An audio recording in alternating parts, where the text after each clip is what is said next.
The retired crime boss just wanted to have lunch with his family, but was drawn to the door by an unexpected ring.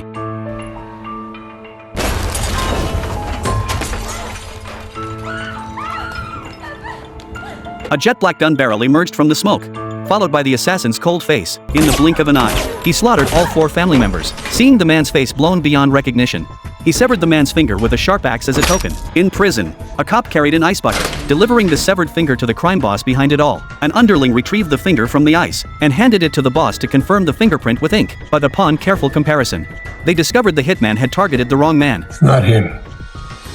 Even behind bars, they lived as carefree as vacationers. The subordinate immediately contacted the hitman, instructing him to continue hunting the boss's enemy. But the true assassination target, Fred, had already relocated his entire family overseas. Their household was fierce. Even their dog was covered in tattoos. Though they resolved to live ordinary lives, their gangster habits proved impossible to shed. After sending the 2 children off, the wife headed to the supermarket to buy a jar of peanut butter, only to be mocked by a rude local who not only ridiculed her cooking skills, but also insulted Americans as having low taste. The wife flew into a rage on the spot. In a fit of anger, she swiped a can of fuel and a gas tank from the shelf. After dumping them into the warehouse, she lit a match.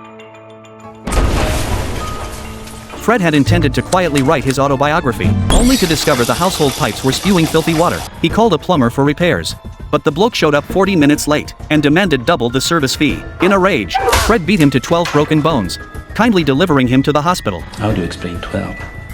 I don't know, I'm not a doctor. I'm a writer. On her first day of school, his daughter was targeted by local thugs. They pretended to offer her a ride home, but instead led her out to the countryside. They spread a picnic blanket, preparing for the show. Then they reached out and ripped off the girl's shoulder strap. The girl smiled sweetly, then casually pulled a racket from the trunk.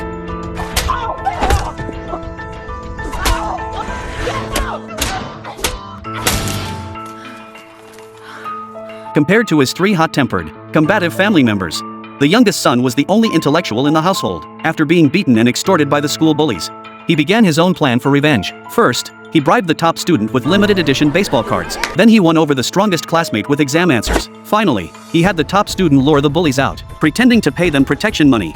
Chez moi, mon père veut pas que je la prête. Tu m'as fait venir jusqu'ici pour me dire ça? Not to give you this.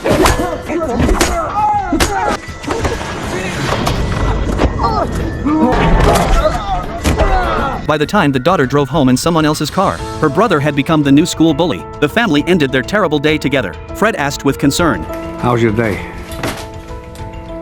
Fine.